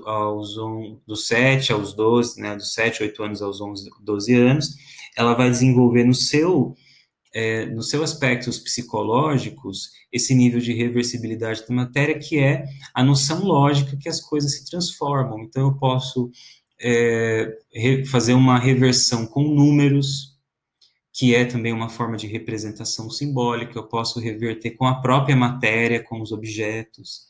Eu posso fazer isso através do slime, posso fazer isso através da cozinha, eu posso fazer isso através das brincadeiras, seja no campo, seja na cidade, através de jogos eletrônicos. A criança vai interagindo, mas já num nível de dedução lógica operativa. Já Valon é diferente, ele já está no estado aqui do personalismo. Ismo a gente sabe, né? É ênfase na pessoa. E por que a ênfase na pessoa? Porque a criança está explorando a si mesma como um ser diferente dos demais. Então, dos 3 aos 6 anos, o conjunto afetivo, emoções, os próprios afetos, os sentimentos, e na direção de si mesma. E ela vai usar atividades como oposição, como sedução, como imitação, para se valer como um diferente dos demais, mesmo que seja através da imitação. Entenderam? Então vamos seguir aqui. Então a gente tem só mais um estágio para o Piaget e ainda temos mais 4 para Vallon. Mas a gente está indo bem. Vamos lá. Então Piaget, no quarto e último estágio, que é chamado de operações formais, tem início dos 12 e 13 anos e se consolida aproximadamente entre os 15 e 16 anos de vida. Aí nesse período, para Piaget, os jovens são capazes de raciocinar, de deduzir e de hipotetizar. Vamos lá. Raciocinar, a gente está falando o quê? De razão, que é o pensamento lógico, as explicações, é o julgar, é fazer críticas, né? É o medir as coisas. O deduzir é quando a gente consegue chegar através uma coisa não está solta da outra. Através desse raciocinário, eu consigo chegar a respostas, eu consigo fazer um caminho, um percurso, para chegar numa solução do problema, mas sem precisar colocar a mão na massa, sem precisar do sensório motor. É através do pensamento simbólico abstrato, da linguagem, da capacidade lógico-dedutiva, e agora se consolida dos 12 aos 13 anos essa capacidade, então, da razão, de deduzir, e a capacidade de hipotetizar. O que é hipotetizar? É achar respostas provisórias. Respostas provisórias que depois, através do raciocínio, eu vou confirmar se essa minha resposta é verdade ou não, se ela faz sentido ou não, mas através da dedução e do raciocínio lógico, eu posso, então, aprender, sim, as coisas, sem necessariamente precisar do meu sensório motor, como eu precisava do meu 0 até 1 ano de vida. Legal? E também, a partir de preposições verbais, ou seja, a partir de, por exemplo, uma atividade dizendo responda quais são as 4 fases de Piaget. Isso é uma proposição. E essa proposição, ela pode ser uma proposição verdade. E aí ele está dizendo o seguinte, opa, coloca no mudo. É a lógica do discurso, dos raciocínios dedutivos e propositivos. Tudo aqui ele está falando o seguinte, essa fase, a criança vai ser inserida, o adolescente, né, de 12, 13 anos até 15, 16, ele vai consolidar a sua capacidade de lógica, raciocínio, dedução, hipóteses, ou seja, julgamento, explicações das coisas, chegar às respostas através de passos lógicos, chegar a respostas provisórias que têm argumentos lógicos para se chegar àquela resposta, através de problemas verbais, de proposições, eu posso chegar a compreensões sobre o mundo, sobre as coisas. E aí, nessa fase, é possível que o adolescente, nesse momento de 12 a 16 anos, ele consiga refletir a partir do ponto de vista do outro. E assim há a consolidação de uma lógica hipotética dedutiva. É diferente de uma lógica dedutiva hipotética. Parece que não muda a ordem, mas muda. Porque se eu falo de uma lógica dedutiva hipotética, o máximo que eu consigo chegar é numa resposta provisória. Eu deduzo e chego numa resposta provisória. E a lógica hipotética dedutiva, na verdade, eu tenho todo esse aparato da razão, através entrando na lógica de um discurso, de uma linguagem, Aí eu vou fazer o quê? Eu vou chegar a uma hipótese, a uma resposta provisória, e aí eu vou fazer o método, o caminho dedutivo para chegar a uma solução. Então, nesse momento, tem a possibilidade da criança, do adolescente, nesse caso, de filosofar, de refletir teoricamente e abstrair a partir do real. Por exemplo, tudo que nós estamos fazendo aqui, essa conversa toda, nenhum de nós, tá? Ó, deixa eu pegar uma criança com 0 a 1 ano, uma outra criança de 1 ano e meio a 7, 8 anos de vida, um adolescente. Então a gente não está concretamente interagindo com essas crianças, mas só de me ouvir, eu consigo deduzir e ter a resposta provisória de que vocês estão entendendo o que eu estou dizendo, se não talvez decorando não é isso, mas estão entendendo a lógica do pensamento de Piaget. Então, toda essa fase que Piaget está falando, ela está acontecendo agora conosco. Por quê? Porque nós atingimos, para Piaget, o que ele vai chamar do quarto estágio, que são das operações formais. Então, a possibilidade de, através das minha fala, vocês conseguirem pensar, refletir, trazerem perguntas, tentarem olhar, hipotetizar, tá, mas como seria com uma criança? E lá no meu trabalho? E com as crianças da minha família? E chegar a respostas, então, o filosofar tem a ver com isso, né, da gente conseguir, a partir da realidade, mas refletir teoricamente e abstrair do real. Então, a gente não está com crianças aqui na minha frente. Eu, pelo menos, aqui posso até mostrar para você, mas não tem criança na minha casa ainda. Eu espero que um dia tenha várias, mas não tem agora. Então, como que a gente faz isso? Abstraindo do real e refletindo teoricamente. Então, a gente agora, nessa aula, está vivendo o chamado quarto estágio das operações formais. Quando o adolescente chega, então, nesses 15, 16 anos, para Piaget, já chegou no ápice da sua formação. Aí tem uma coisa que as pessoas perguntaram em outras vezes que eu ministrei essa aula. Professor, então significa que o ápice da minha vida foi quando eu tinha 16 anos? Porque ninguém me contou. Porque, ai, se eu soubesse que já era 16 anos, porque quer dizer, então, que com 16 anos eu era um gênio e agora é ladeira abaixo? Não, a gente está falando de um desenvolvimento. Então, a gente chega no ápice do nosso desenvolvimento com 16 anos, para Piaget.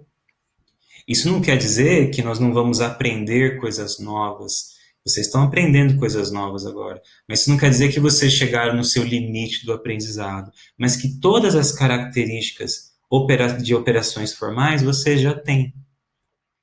Ah, professor, mas e se chegar uma pessoa com 15, 16 anos e não tiver? Aí nós vamos ter que avaliar como foi o processo de desenvolvimento dela, na perspectiva do Piaget, para entender o que isso aconteceu. Mas o mais importante para Piaget é justamente a gente trabalhar preventivamente, trabalhar antes que aconteçam os adoecimentos, antes que aconteçam os problemas. Por isso que, para Piaget, o mais importante educativamente é trabalhar, assim, de sol a sol com a criança, com o adolescente, na área da educação, nas interações, no seu desenvolvimento, para que ela possa chegar no seu ápice aos 16 anos e aproveitando cada um dos seus estágios, porque para o Piaget, quanto mais intensamente o organismo interagir com o ambiente, respeitando os seus 4 estágios, mais conhecimento ele poderá produzir e receber. Legal? Tudo bem até aí? Ok, professor, como cheguei um pouco atrasado, eu consigo ter acesso que passou a quando finalizar a aula? Sim, Carol, sim. A aula ficará gravada, meu anjo. Bem tiozão. Tá bom? Então, ficará gravada. Então, depois, querida, é lógico, né? Tenham paciência, porque eu não sei se eu consigo fazer o upload, porque provavelmente a gente vai terminar daqui a uns 15 minutos, tá? Para vocês se programarem, de repente tem alguma novela, algum Netflix, sexta-feira, alguma coisinha que vocês, Edivânia, tiver alguma coisinha que vocês têm para fazer, então a gente termina provavelmente daqui a uns 15 minutos, tá? Então hoje não tem ufa, geralmente a gente fica até as 10h30, né, Giovana? Então, estou aqui malhando, ó. É porque nas aulas a gente vai parando e vai conversando, não é verdade? E aí tem um pessoal que faz umas perguntas interessantes, pede indicação de livro e tal, e quando dá 10h30 a gente está terminando a aula. Aqui vai ser mais rápido, então hoje não tem intervalo. Se alguém quiser comprar uma esfirra, não sai de casa, porque a gente tá em distanciamento social. Vai, pega um copo d'água com fone no ouvido e volta para cá, tá bom? Mas a gente termina já já. Que para o Valon, a gente está indo para o final, tá bom? Bom, ficou claro o Piaget? Eu queria que, se vocês quiserem fazer uma pergunta do Piaget agora, seria um bom momento, tá? Pode fazer no final também, mas se alguém tiver uma pergunta, fique à vontade para perguntar. Se eu puder seguir, dá um ok, dá um joinha aí para eu saber.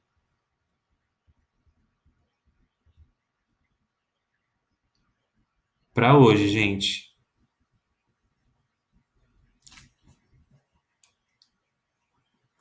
Ah, beleza. Pode seguir então, né? Tá bom. Se tiver alguma pergunta, digita aí no chat que daqui a pouco eu volto para responder, tá bom? Então vamos lá. Vamos voltar aqui então para Avalon, que é esse bendito ainda. A gente tem mais 3 estágios. Então, Piaget, que já chegou nos 16 anos de vida no quarto estágio do Valon, ele ainda está dos 6 aos 11 anos. Porque a lógica dele é diferente. Então vamos lá. Tem início aos 6 anos de idade, esse estágio que ele vai chamar de categorial, e vai até aproximadamente os 11 anos. Perceba que tem sempre aproximadamente, é para vocês não ficarem, nem vocês e nem ninguém, ficarem muito presos a essa ideia cronológica, né? Ai, fez 6 anos, agora está no estágio categorial, ai, vai ser um martírio. Não, calma, observa, vamos ver. Isso pode mudar de população para população um pouco, tá? Não é uma coisa assim, ela tem uma noção de universalidade, mas os estudos têm que trazer, vamos ver como que a teoria do Valon funciona no Brasil. Vamos ver como que a teoria do Piaget funciona no Brasil, no Nordeste, no Sul, no Sudeste, e aí os estudos são muito bacanas, muito interessantes. Então não precisa ser tão a ferro e fogo essa questão da idade. Mas para o Valon, nessa faixa etária dos 6 aos 11 anos aproximadamente, acontece esse estágio chamado categorial. E o que acontece? Predominantemente é cognitivo, capacidade de aprendizado, capacidade lógica, mais razão, e da direção centrífuga. A gente aprendeu que centrífuga é para fora e centrípeta é para dentro. Então, se é cognitivo e é para fora, significa o quê? Que a criança ela vai se voltar não mais para ela, mas para o ambiente. Então, a criança consegue, nessa fase categorial, pelas atividades do pensamento, ela vai organizar o mundo em categorias. Categorias mais definidas que, por sua vez, vão permitir uma melhor compreensão dela mesma. Então, desses 6 a 11 anos, para Avalon, a criança ela vai usar suas capacidades de aprendizado, suas capacidades cognitivas, se dirigindo para fora, para o ambiente, para criar categorias. Que categorias nada mais são do que nomes, representações para as coisas. Então, quando a gente fala que alguma coisa é boa e a outra é ruim, uma coisa é gostosa e a outra é desprazerosa, que alguma coisa, alguma comida eu gosto, a outra não gosto, que algo é bonito, é feio, que alguma coisa é pesada, a outra é leve, que uma é difícil e a outra é fácil, que uma é legal, outra é chata, não só para coisas valorativas, né, para dizer bom ou ruim, bonito ou feio, mas categorias, né, o que é um livro? o que são números, o que são os animais, o que são, entende? Essas categorizações, elas se dão num nível amplo para criança de 6 a 11 anos. É só pensar no universo de coisas que uma criança de 6 a 11 anos faz, é muita coisa. Do brincar, da escola, da relação, e sempre mediado pelo social, porque essas categorias, elas têm um ineditismo, mas socialmente já existem certas categorias. Então a criança vai criando as suas próprias categorias, mas também se relacionando e mediadas pelo que há no social. E para Vallon, então, a linguagem também faz parte do social, porque a criança compartilha do que a sociedade fala. As palavras são categorias, né? Quando eu falo para vocês pão, pizza, vocês já sabem o que é, porque socialmente nós compartilhamos essa palavra. Então é nessa fase categorial que a criança vai aprender mais sobre si quando ela categoriza o ambiente e as coisas ao redor dela. O que é família e o que não é família. Quando você cria uma categoria família, é porque tem coisas que estão dentro dessa categoria e tem coisas que estão fora. Quando você categoriza escola, tem coisas que fazem parte da escola, tem coisas que não fazem parte da escola. Quando a gente pensa em ética, o que é certo e o que é errado, e por que é certo e por que é errado, a criança vai construindo também e se compreendendo nessa relação com o mundo. Porque quando eu crio categorias para Vallon, eu também posso decidir em quais eu vou entrar, quais eu vou sair, quais eu quero pertencer e quais eu não quero pertencer. Percebem? Então, esse é o quarto estágio para Vallon. Vamos seguir para os outros estágios? Então, Piaget, Vallon sempre com essa cara meio assustada e tal. Mas, o senhor garboso francês, né? Aujourd'hui, comment ça va? Então, Vallon, ele tem mais 3 estágios. Em termos de desenvolvimento da infância até a adolescência, termina no 5º estágio, que é chamado da puberdade e adolescência. É esse nome mesmo. 5º estágio, puberdade e adolescência. Tem início aproximadamente aos 11 anos de vida, ou pelo menos acima dos 11 anos, e que vai até terminar a adolescência. E aí é um ponto para a gente discutir. Pois bem, o que acontece acima dos 11 anos de vida é que tem predominância afetiva e na direção centrípeta. Lembram disso? Conjunto afetivo, emoções, sentimentos, impulsos, e na direção de si mesmo. Então, além do ganho das formas de pensar, que foi na fase categorial anterior, que é o desenvolvimento, e aí, claro, foi um desenvolvimento do pensamento simbólico abstrato, mas a partir desses 11 anos vem também para Vallon essa capacidade do pensamento, do raciocínio lógico, hipotético, dedutivo. Há também na vida do indivíduo, isso é interessante, uma maior exploração de si como uma identidade autônoma. Ou seja, no processo de desenvolvimento do Vallon, o organismo vai descobrindo a si mesmo, ora explorando o ambiente e ora explorando a si mesmo. Só que quando chega nos 11 anos, através também do pensamento dedutivo, do hipotético dedutivo, da razão, da lógica, ele também tem uma capacidade maior de explorar a si mesmo e da sua identidade como autônoma, como uma identidade que não precisa da identidade do outro, que eu não sou uma complementaridade do meu pai, da minha mãe, dos meus irmãos, da família, da comunidade. Eu sou uma identidade autônoma e que, mediante as atividades de confronto, adolescente na puberdade, tem o confronto, da autoafirmação, mas paralelo a isso também tem a busca por apoio da mesmidade. Então, fechou a adolescência, né? Porque basicamente isso acontece com todos nós e com todo adolescente. Por isso, quando a gente chega na vida adulta, o adolescente parece, às vezes, assim, tão chatinho, né? Porque ele às vezes vem através da autoafirmação, pode ser através, muitas vezes, da arte, pode ser através de atos infracionais, pode ser através de realmente confrontos que podem ser através do esporte, pode ser os jogos competitivos, no sentido desportivo da palavra, ou pode ser através de confrontos físicos mesmo, confrontos verbais, mas é uma tentativa e é um processo de explorar a si mesmo como uma identidade autônoma. Eu sou diferente de você e não preciso de você. Mas não é que não precisa, porque senão ele não buscaria apoio nos grupos da mesma idade.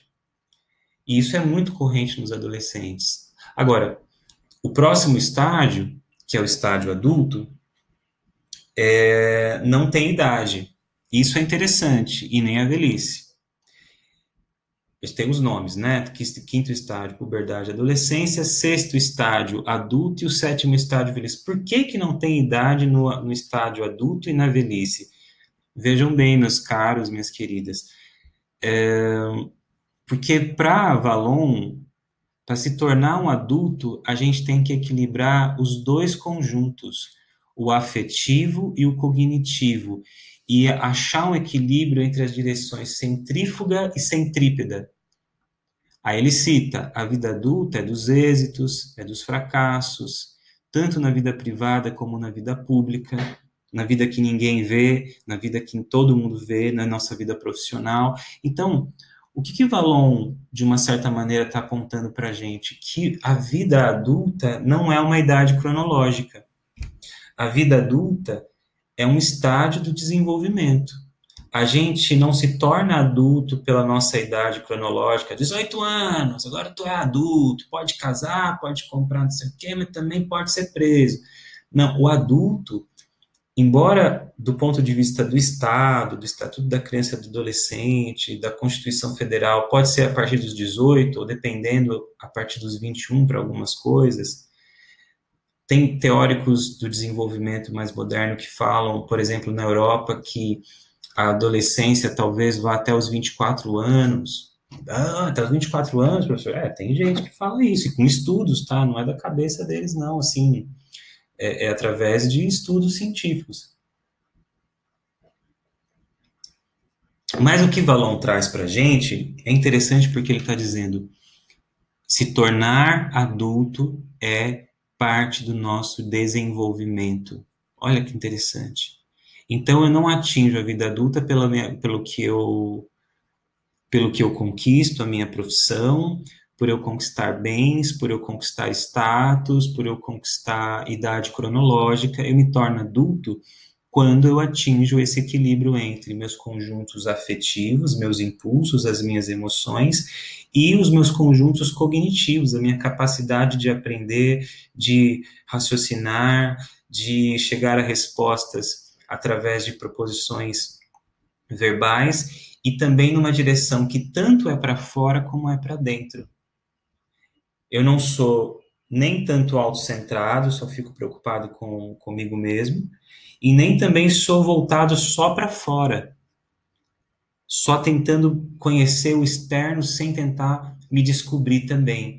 Então, a vida adulta para o Valon, ela é um estágio que é marcado por esse equilíbrio. E aí a gente vai dizer, poxa, professor, tem gente de 40 anos que não chegou na vida adulta ainda. Então, por isso que não tem idade. E aí, a gente tem o mesmo estágio com pequenas mudanças, que é o estágio da velhice, que ocorre o equilíbrio entre os conjuntos afetivo e cognitivo, entre as direções centrífuga e centrípeta, mas, para Valon, a diferença central entre a velhice e o estágio, o sexto, né, e o sétimo, o sexto, que é o adulto, é que depende de como foi a dinâmica orgânico-social dessa pessoa que chega à velhice e da sua vida pregressa como um indivíduo. Então, tem pessoas que provavelmente vocês conhecem que têm 70, 80 anos, estão aí loucas, né, no sentido do senso comum, porque querem sair de casa e não aguenta mais essa história de ficar preso porque os vovôs não podem sair por causa do coronavírus. e não tem quem segure, é uma luta, porque eles são ativos e sempre foram ativos, e eles têm os relacionamentos deles, e eles têm as suas atividades, alguns até trabalham. E tem outros que chegam nessa mesma idade já com perdas senis, com perdas na motricidade, com perdas de memória, alguns, infelizmente, com doenças é, cardiovasculares, com doenças como diabetes, suas consequências, como doenças osteomusculares, perdão, com doenças, principalmente no caso senis, né, pensando em demências como Alzheimer e outras. E essa característica orgânica, mas também social, ou seja, como esse organismo teve a mediação do social e como foi a sua vida pregressa, é que vai dizer como será esse equilíbrio entre o afetivo e o cognitivo, entre as direções centrífuga e centrípeta. Porque, veja, se a vida adulta é uma vida de êxitos e fracassos em todos os âmbitos da vida, pode ser que o social não faça uma mediação que aponte para esse nível de equilíbrio, né? O social faz essa mediação. Então, a gente pode ter na vida adulta uma vida que nos exija tanto que a gente não consegue, em um esforço, manter esse equilíbrio entre os conjuntos afetivos, cognitivos e as direções. E na vida e no sétimo estágio, que é da velhice, isso pode se tornar ainda muito mais difícil, até por caráteres, assim, biológicos mesmo, né, que ele vai falar que são orgânicos e sociais. A situação que a gente está vivendo agora, de distanciamento social, ela mostra muito como o social, pensando na teoria do Vallon e do Vygotsky também entraria, como o social faz a mediação mesmo com a nossa interação com o mundo físico, ou seja, o velhinho não pode sair por uma questão social. E se ele sai, ele pode afetar o social, porque ele pode gerar o colapso ele e muitos outros, né, podem gerar um colapso da economia do sistema de saúde. Então, a saída dele não é só uma saída física, é uma saída que é mediada pelo social, porque no final das contas ninguém quer que ele morra, né? Ninguém sem consciência. Legal? Bom, então a gente chega aqui no final da apresentação. Deixa eu ver se tem mais alguma coisinha. Tal, que a gente viu. Voltamos aqui para as nossas mulheres no desenvolvimento. Gente, como eu tinha dito, né? 15 minutos, então a gente tem mais 2 minutinhos aí. A Cecília já foi embora, né, Cecília? Os demais que estão presentes aqui, a Divânia, a Emanuela, a Leandra, a Rita e a Caroline. Tem dúvidas? Tem perguntas que vocês queiram fazer? Deixa eu ver as observações aqui, peraí. Crisinha. Professor, estou gostando muito da sua adaptação nas aulas. Show. Muito bom na sua preocupação nesse momento com todos. Está de parabéns. Obrigado. A Crisinha foi embora, né? Obrigado, mas só vai ver o meu obrigado na gravação. Legal? Então, assim, ó, esse slide aqui eu vou compartilhar em PDF com vocês. Se vocês quiserem ver essa apresentação aqui, nessa programaçãozinha aqui animada, eu compartilho com vocês. Me peçam lá no fórum.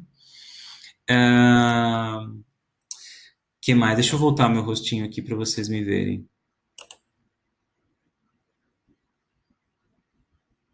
Espera aí que eu estou voltando.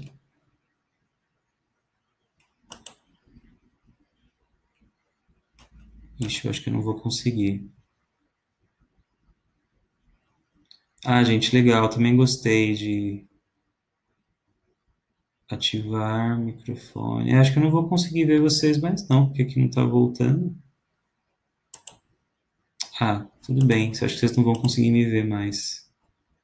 Não quero compartilhar a tela. Ah, eu também, Rita. Ah, tudo bem. Bom, mas vocês estão me ouvindo, né? Acho que eu não consigo Ah, Divânia, você chegou atrasada, Anjinho, mas depois você assiste o vídeo. Aí, colegas, eu vou pedir a gentileza para vocês. Eu passei já para Tainá. Não, Anjinho, também ô, Rita, eu também tô tentando. Eu tô tomando água aqui, acabei com a minha água. Eu vou tomar depois o meu cafezinho aqui também. Que eu ainda tenho que terminar, eu tenho que postar a aula para vocês. É, Só vou ver. Eu queria tanto voltar a câmera porque eu queria tirar uma selfie aí. Quem puder tirar uma foto do celular, gente, tirem uma fotinho aí, porque eu não tô conseguindo voltar. Eu queria mostrar aqui o meu rostinho com o de vocês, mas eu acho que eu não vou conseguir. Mas tudo bem. Quem tiver, tira uma fotinho aí tira uma fotinho, depois compartilha. Eu acho que é legal para incentivar os outros colegas.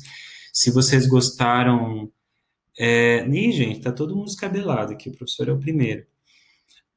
Mas se vocês gostaram da aula, compartilhem com os outros colegas. Eu sei que não é a situação ideal. Eu gostaria de estar com vocês presencialmente. Particularmente, eu gosto muito das nossas aulas de sexta-feira. Sinto falta de estar com vocês. Vocês me esforçam a aprender mais e a lembrar de coisas que eu já tinha esquecido e aprender coisas que eu talvez ainda não soubesse tão bem. E compartilhem com os colegas, porque eu acho que a gente pode ter um número maior de pessoas online. Isso é bom. Compartilhem com os colegas também que vai ter exercício. É uma atividade que já está lá, é super objetiva. Quem participou da aula responde com os pés nas costas, tá? E elas podem depois serem, pelo que eu fiquei sabendo, elas podem ser trocadas por nota. Então tem uma substituição de nota que pode ser feita. Acho que é bacana vocês fazerem e depois vocês escolhem o que vocês querem. Tá bom? Se vocês não tiverem mais dúvidas, meninos, eu vou então encerrar e vou já começar a fazer o upload lá para o link, tá bom?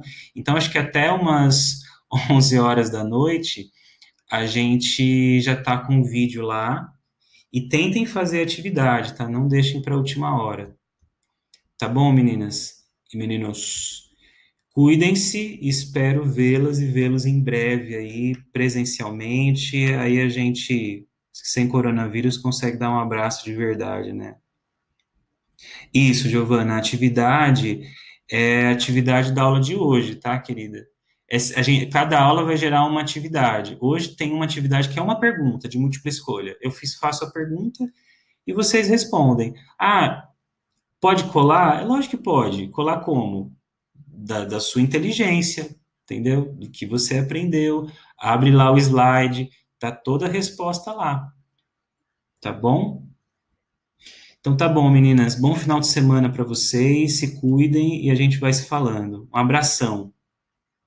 Ah, por favor, desculpe a ignorância. Gostaria de saber o que quer dizer signo. Signo, eu vou escrever aqui, Anjinho.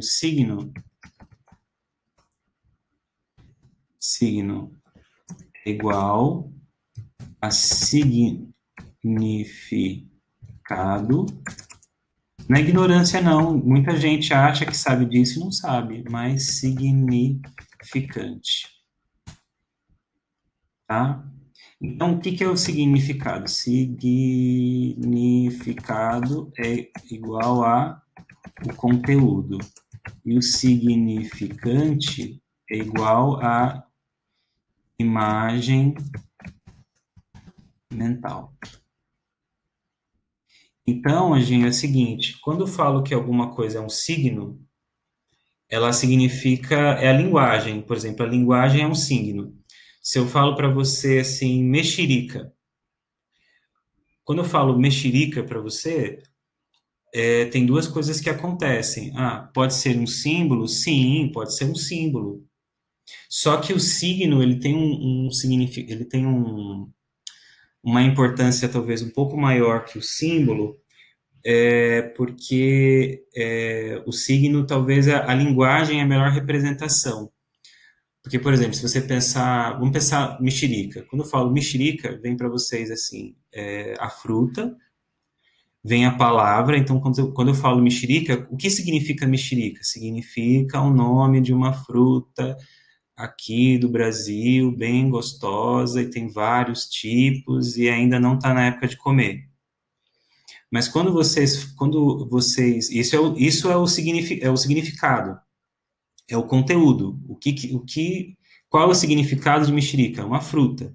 Mas quando eu falo mexerica, tem uma imagem mental que às vezes não é só a palavra, a imagem mental é, é, é o nome, é o gosto, é a cor da fruta, entendeu? Então, o signo, ele carrega essas duas coisas, o significado e o significante, que é essa imagem mental. Então, essa coisa de signo, significante, significado, uma área que vai estudar bastante isso é uma área chamada semiótica. Quando vocês estudarem psicanálise mais profunda lá para frente, Winnicott, Lacan, Bion, eles falam da psicanálise muito como uma relação de signos. Eles vão falar do inconsciente como signos, ou seja, essa relação entre o que é o conteúdo, o que é o significado e o que é o significante, qual que é a imagem mental, entendeu? Quando o Freud ele vai fazer a interpretação dos sonhos, é isso. Você tem lá você sonha com uma coisa, mas aquela coisa que você sonhou quer dizer uma outra coisa. Então significa que quer dizer que o arquétipo tem uma relação de signo, com certeza. Só que o arquétipo ele é um signo que ele é compartilhado de maneira inconsciente, mas coletiva, através da cultura, através da espiritualidade, da religiosidade. Aí a gente já leva lá para um lado mais do Jung, né, discípulo de Freud, que foi mais para o caminho do inconsciente coletivo. Legal, meninas. Bom a gente conversar por aqui, mas como eu tinha prometido a gente ficar até mais 15 minutinhos, então eu vou liberar vocês, tá bom? Fiquem bem, se cuidem e qualquer coisa podem me chamar no fórum que eu vou lendo e a gente vai se conversando. Um beijo a todas e a gente se vê em breve, espero, hein? Vamos torcer. Tchau, queridas. Até mais. Um abração.